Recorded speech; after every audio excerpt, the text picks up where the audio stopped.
이 시간 주님이 가르쳐 주신 기도로 주기도문 하심으로 9월 26일 새벽 예배를 시작하겠습니다. 하늘에 계신 우리 아버지, 아버지의 이름을 거룩하게 하시고 아버지의 나라가 오게 하시며 아버지의 뜻이 하늘에서와 같이 땅에서도 이루어지게 하소서. 오늘 우리에게 일용할 양식을 주시고 우리가 우리에게 잘못한 사람을 용서하여 준 것 같이 우리의 죄를 용서하여 주시고 우리를 시험에 빠지지 않게 하시고 악에서 구하소서. 나라와 권능과 영광이 영원히 아버지의 것입니다. 아멘. 다 함께 찬송가 391장을 찬송하시겠습니다.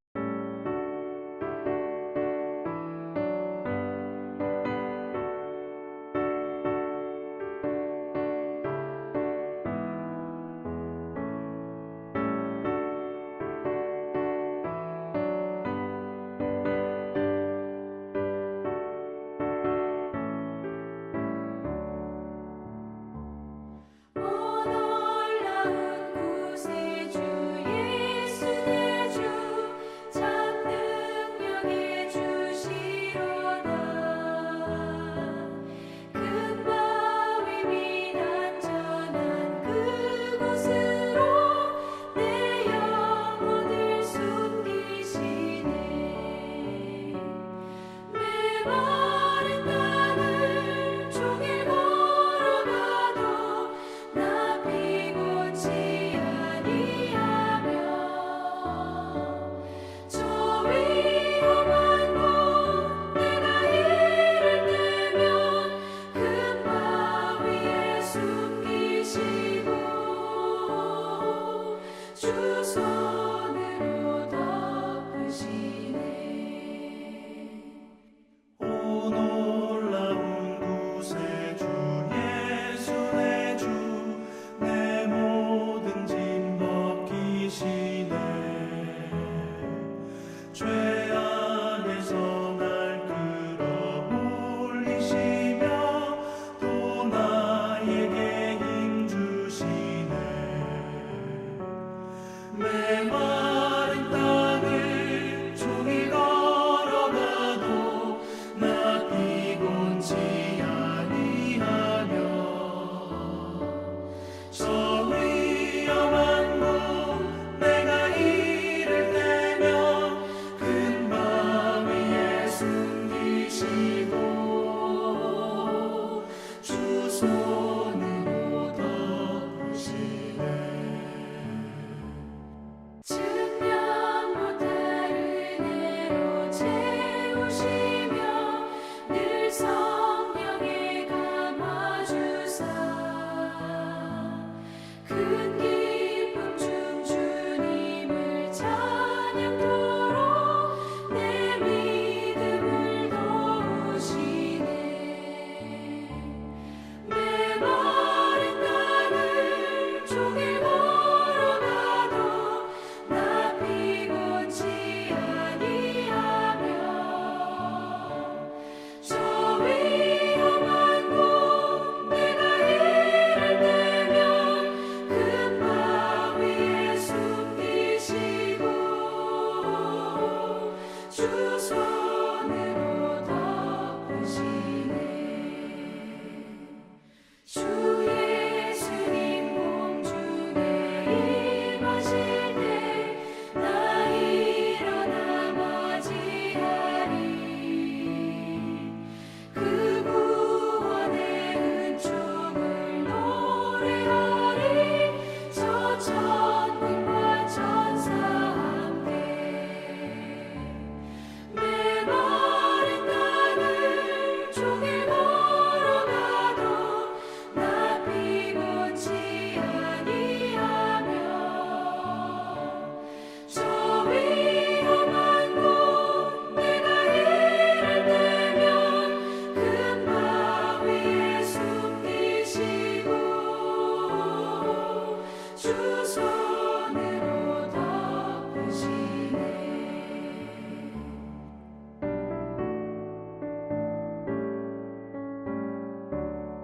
오늘 우리 공동체의 말씀 묵상 본문은 사무엘상 14장 1절에서 15절까지의 말씀입니다.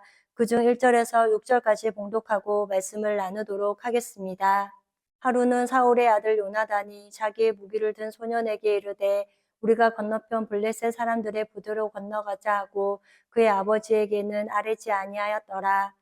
사울이 기브와 변돌이 미그론에 있는 석류나무 아래에 머물렀고 함께한 백성은 600명 가량이며 아이야는 에봇을 입고 거기 있었으니 그는 이가봇의 형제 아이두베 아들이요 비느하스의 손자여 실로에서 여호와의 제사장이 되었던 엘리의 증손이었더라. 백성은 요나단이 간 줄을 알지 못하느니라. 요나단이 블레셋 사람들에게로 건너가려 하는 어기 사이 이쪽에는 험한 바위가 있고 저쪽에도 험한 바위가 있는데 하나의 이름은 보세스요 하나의 이름은 세네라. 한 바위는 북쪽에서 밑박스의 앞에 일어섰고 하나는 남쪽에서 게바 앞에 일어섰더라. 요나단이 자기의 무기를 든 소년에게 이르되 우리가 이 할례를 받지 않은 자들에게로 건너가자. 여호와께서 우리를 위하여 일하실까 하노라. 여호와의 구원은 사람이 많고 적음에 달리지 아니하였느니라. 아멘. 오늘은 사무엘상 14장 1절에서 15절까지의 말씀을 함께 나누고자 합니다. 사울은 인기 관리에만 관심이 있었기에 믿음의 이야기가 전혀 통하지 않았습니다. 그런데 그의 아들 요나단은 아버지와는 전혀 다르게 아주 좋은 신앙인이었습니다. 사울 통치 2년에 블레셋과의 싸움에서 패하게 됩니다. 그리하여 10여 년 정도 블레셋 언약의 고통 가운데 있었습니다. 그런데 이런 고통을 당하면서 살 수 없다고 생각한 사람이 요나단입니다. 그러므로 하나님은 사울을 넘어선 지도자 요나단을 세워서 하나님의 구원을 이루어 가십니다.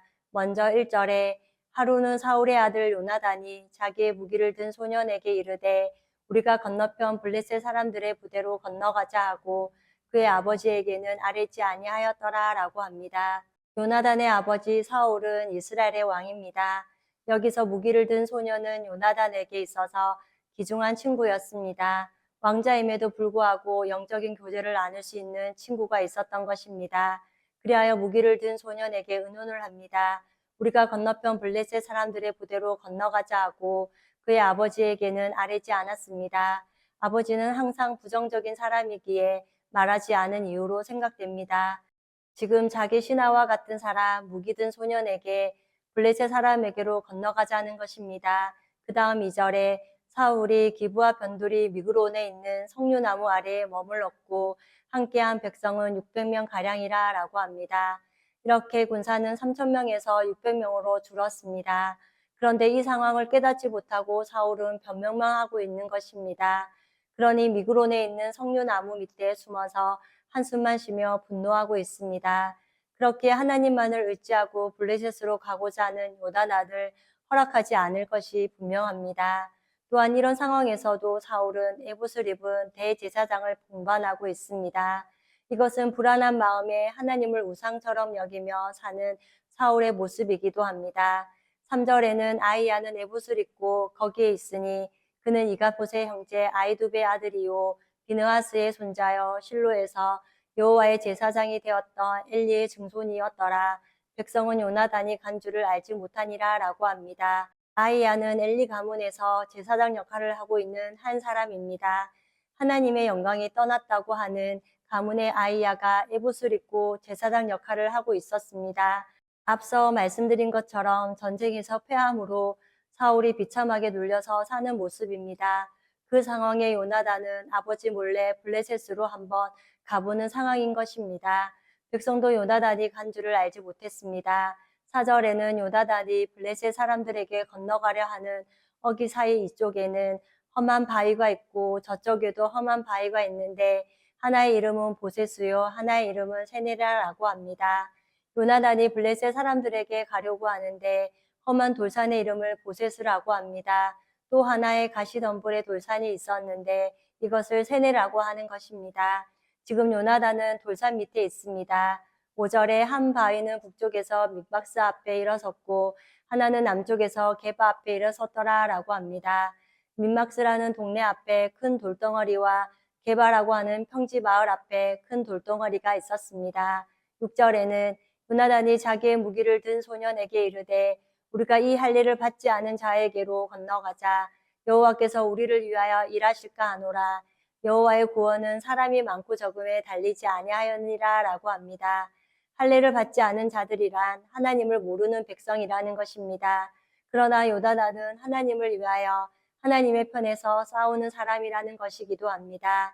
그리고 지금 요나단이 한 이야기는 사무엘상 17장 37절에 또 여호와의 구원하심이 칼과 창에 있지 아니함을 이 무리에게 알게 하리라. 전쟁은 여호와께 속한 것인즉 그가 너희를 우리 손에 넘기시리라 라고 다윗이 골리앗을 만났을 때 한 이야기와 같습니다. 싸움은 여호와께 속한 것이기에 무기에 있지 않다는 것입니다. 요나단도 자신이 죽고 사는 문제이지만 지금 승리는 숫자와 무기에 있지 않다는 믿음의 고백을 하고 있습니다. 이렇게 우리도 우리가 싸우는 전쟁이 우리의 실험은 혈과 육에 대한 것이 아니요 통치자들과 권세들과 이 어둠의 세상 주관자들과 하늘에 있는 악의 영들을 상대하는 것이라는 것입니다. 그러므로 전쟁은 하나님께 속한 것을 믿기에 사탄의 공격과 그리고 악한 세상이 두렵지 않는 줄 믿습니다. 7절에 무기를 든 자가 그에게 이르되 당신의 마음에 있는 대로 다 행하여 앞서 가소서 내가 당신과 마음을 같이하여 따르리이다 라고 합니다. 요나단은 동력자가 있었습니다. 즉 힘이 되는 사람이 있었다는 것입니다. 이처럼 우리 코너스톤 형제 자매님 모두는 힘들 때 함께 기도해주고 기쁠 때 함께 기뻐하면서 서로 영적 동력자가 되어주며 함께 믿음의 걸음을 걸어가는 지체인 줄 믿습니다. 그 다음 8절에 요나단이 이르되 보라 우리가 그 사람들에게로 건너가서 그들에게 보이리니 라고 합니다. 지금 아래쪽에 있었던 요나단이 블레셋에서 감시하는 군인들에게 왔다 갔다 하면서 눈에 띄겠다는 것입니다. 그러고는 요나단은 하나님께 묻고 표징을 구했습니다. 그 다음 9절에는 그들이 만일 우리에게 이르기를 우리가 너희에게로 가기를 기다리라 하면 우리는 우리가 있는 곳에 가만히 서서 그들에게로 올라가지 말 것이요 라고 합니다. 요나단이 있는 쪽을 블레셋이 쳐다보고 나서 군인들이 내려오면 가만히 있겠다는 것입니다. 10절에 그들이 만일 말하기를 우리에게로 올라오라 하면 우리가 올라갈 것은 여호와께서 그들을 우리 손에 넘기셨으니 이것이 우리에게 표징이 되리라 라고 합니다. 바위산을 올라갈 수 없는 상황입니다. 그런데 혹시 감시하는 군인들이 보고 여기로 올라와 보겠느냐라는 말을 하면 이것은 하나님께서 블레셋 사람들을 패하게 만드는 사인이라고 즉 이 전쟁을 하나님께서 승리로 이끌어 주시겠다고 인정하시겠다는 것을 말합니다. 만약 블레셋 군인들이 내려가겠다고 하면 도망갈 곳이 없기에 하나님이 함께 하시는 것이 아니라는 것입니다. 그렇기에 올라오라고 하면 여기 언덕을 올라가서 싸우자는 약속을 하게 됩니다. 11절에는 둘이 다 블레셋 사람들에게 보임에 블레셋 사람이 이르되 보라 히브리 사람이 그들이 숨었던 구멍에서 나온다 하고 라고 하는데 이것은 조롱하는 것입니다. 12절에는 그 부대 사람들이 요나단과 그의 무기를 든 자에게 이르되 우리에게로 올라오라 너희에게 보여줄 것이 있느니라 한지라 요나단이 자기의 무기를 든 자에게 이르되 나를 따라 올라오라 여호와께서 그들을 이스라엘의 손에 넘기셨느니라 라고 합니다. 지금 꼭대기에서 요나단과 신하에게 블레셋 사람들이 올라오라고 하는 아주 이상한 일이 벌어지는 것입니다. 블레셋 군인들은 불가능하다고 생각하기에 말장난을 했습니다. 그러나 요나단은 그것이 전쟁의 승리인 줄 믿고 감사하면서 요나단이 자기의 무기를 든 자에게 이르되 나를 따라 올라오라 여호와께서 그들을 이스라엘 손에 넘기셨느니라 라고 하면서 그 다음 13절에 요나단이 손발로 기어 올라갔고 그 무기를 든 자도 따랐더라. 블레셋 사람들이 요나단 앞에서 엎드려짐에 무기를 든 자가 따라가며 죽였으니 라고 합니다. 바위산과 바위산 사이를 요나단과 손과 발로 기어 올라갔을 때 힘이 들어서 블레셋 사람들이 공격 한 번이면 나가 떨어지는 것은 당연한 일입니다. 그런데 지금 요나단과 신하는 있을 수 없는 싸움이지만 믿음 때문에 이 일을 하고 있습니다. 그렇게 힘들게 올라가자 신기한 일이 벌어집니다. 블레셋 사람들이 요나단 앞에서 한 방에 무너지는 것입니다. 그 다음 14절에 요나단과 그 무기를 든 자가 반나절 가리 땅에서 처음으로 쳐 죽인 자가 20명가량이라 라고 합니다. 여기서 반나절 가리 땅이란 600평 정도의 땅이라고 합니다. 여기서 보초를 20명이 쓰고 있었습니다. 그런데 요나단과 신하가 힘들게 올라가서 20명을 쳐 죽였다고 합니다. 정말 대단한 일입니다. 끝으로 15절에는 들에 있는 진영과 모든 백성들이 공포에 떨었고 부대와 노략군들도 떨었으며 산도 진동하였으니 이는 큰 들림이었더라 라고 합니다. 망을 보는 바위산 꼭대기에 20명이 있었는데 누구도 올라가는 것이 불가능한 것입니다. 그런데 요나단과 그의 무기 든 자가 올라가서 20명을 물리치고 이스라엘의 깃발을 달았습니다. 그러니까 밑에 있었던 일반 블레셋 군인들이 바위산 위가 정복되었다는 것이 믿어지지가 않았던 것입니다. 그렇게 정복이 되자 밑에서 있었던 블레셋 군인들이 겁을 먹고 도망가기 시작합니다. 이처럼 전에는 이스라엘이 블레셋을 보고 떨며 바위 틈에 숨어 있었는데 이제는 엄청난 블레셋의 땅도 진동하는 더 큰 떨림이 임했다고 합니다. 요나단과 한 사람을 통해 이스라엘이 승리를 거두었습니다. 오늘 말씀을 마무리하면서 사울이 하나님께 묻지도 않고 열건을 행하고 변명하는 바람에 이스라엘에 큰 위기가 찾아왔습니다. 이스라엘은 싸울 철 무기도 없는데 블레셋은 해변의 모리알보다 더 많이 몰려온 것입니다. 그렇지만 14장 말씀을 통해 이런 위기에서 이스라엘을 하나님께서 어떻게 구원하셨는지를 보았습니다. 우리도 예레미야 3장 23절 말씀과 같이 작은 산들과 큰 산 위에서 떠는 것은 참으로 헛된 일이라 이스라엘의 구원은 진실로 우리를 하나님 여호와께 있나이다 라는 말씀을 기억하면서 오늘도 세상에서 싸우게 될 영적 전쟁을 두려워하지 않고 믿음으로 담대하게 구원의 승리를 바라보며 나아가는 우리 코너스톤 형제 자매님과 제가 되기를 소망합니다. 다 함께 찬송가 348장을 찬송하시겠습니다.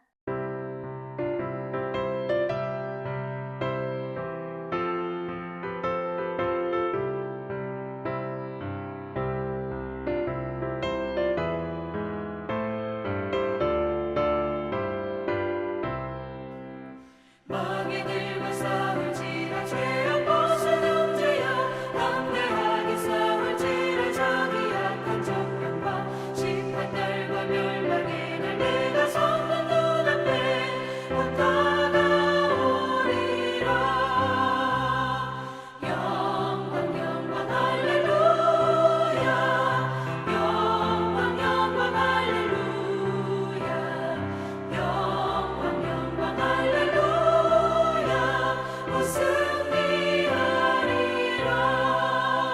마귀들과 싸울지라 죄악 벗은 형제여 모함치는 무리들은 흉악만 위하니까 무섭고도 더러운 죄 모두 떨쳐버리고 주 예수 붙들라. 영광 영광 할렐루야. 영광 영광 할렐루야. 영광 영광 할렐루야.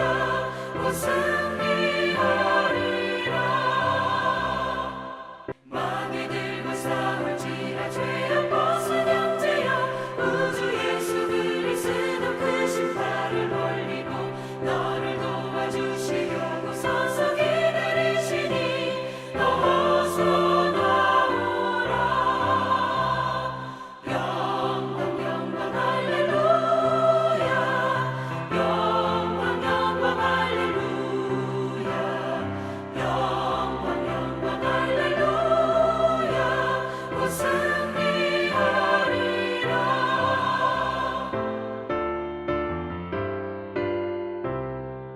다 함께 기도하시겠습니다.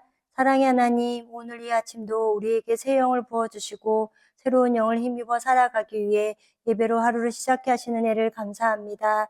오늘 사무엘상 14장 말씀을 통해 요나단이 신하 한 사람을 데리고 블레셋과의 전쟁이 하나님의 전쟁임을 믿고 싸우러 나가는 모습을 보았습니다. 믿음으로 담대히 나아가는 모습을 보면서 우리 또한 세상에서 싸우게 될 영적 전쟁은 의인들의 구원은 여호와로부터 오는 것을 믿고 환난 때에 우리의 요새이신 하나님만을 분명하게 의지하는 하나님의 백성들이 되게 하옵소서. 구원은 사람의 많고 적음에 있지 않음을 알기에 이 마지막 시대에 때를 분별하며 하나님이 붙여주신 지체들과 믿음의 선한 싸움을 싸우며 서로를 위해 함께 중보하며 담대히 나아가는 우리 코너스톤 성도님들이 되게 하옵소서. 그리하여 우리에게 승리를 주실 하나님을 바라보며 세상을 이기신 주님을 믿는 믿음으로 주님만을 굳게 붙들고 영광스러운 그날을 소망하는 인생들이 되게 하옵소서. 지난 주일 말씀의 건의 처음 세상 때라는 제목으로 말씀을 듣게 하시니 감사합니다. 하나님의 말씀은 그대로 되어지며 그것이 말씀의 건의임을 배웠습니다. 그리하여 하나님의 말씀의 건의로 세상이 지어졌으며 믿음으로 모든 세계가 하나님의 말씀으로 지어진 줄을 우리가 알고 믿게 하시니 참으로 감사합니다. 선악과를 따먹으며 죄로 인해 정령 죽으리라 하신 그 말씀도 그대로 되어졌으며 죄로 말미암아 사망이 들어와 모든 사람이 죄를 지었으므로 사망이 모든 사람에게 이르렀음을 배웠습니다. 인간은 하나님의 말씀을 거슬러 기뻐하고 성공하려고 하고 오래 살 수 있다라고 말하지만 죄를 지은 인간은 영원히 사는 존재가 아니라 수고와 슬픔 그리고 험악한 인생임을 믿음으로 받아들이는 영적 지혜가 있게 하옵소서. 홍수 후에 하신 말씀도 성취되므로 이제 죄로 인한 심판이 아니라 예수님을 믿지 않기에 심판에 속하는 줄 알고 우리가 거듭남으로 생명을 얻고 천년왕국과 새하늘과 새 땅에 영생할 존재가 된 것은 하나님의 말씀을 따라서 임을 감사하는 인생들이 되게 하옵소서. 그리하여 하나님의 말씀을 늘 사랑하고 언제나 하나님의 말씀을 존귀히 여기는 우리 코노손톤 형제 자매님들이 되게 하옵소서. 오늘도 여호와를 경외함으로 여호와의 말씀을 즐거워하며 주와로 묵상하는 복 있는 삶을 살아가는 하루가 되기를 기도하며 우리를 죄에서 구원하여 주신 예수님의 이름으로 기도드립니다. 아멘. 이 시간 합심으로 기도할 제목을 나눕니다. 주일 예배와 목회자의 사역을 위해 코너스톤 교회가 진리 위에 든든히 서가도록 그리고 지난 주일 들었던 말씀을 기억하며 교회를 이끌어 가시는 사랑하는 담임 목사님과 목회자들을 위해 소그룹 원들을 위하여 그리고 하여 성경 공부와 목회자 세미나를 위해 기도해 주시고 이 시간 각자 가지고 계신 기도의 제목을 놓고 기도하시기를 바라며 오늘도 주 안에서 승리하십시오.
주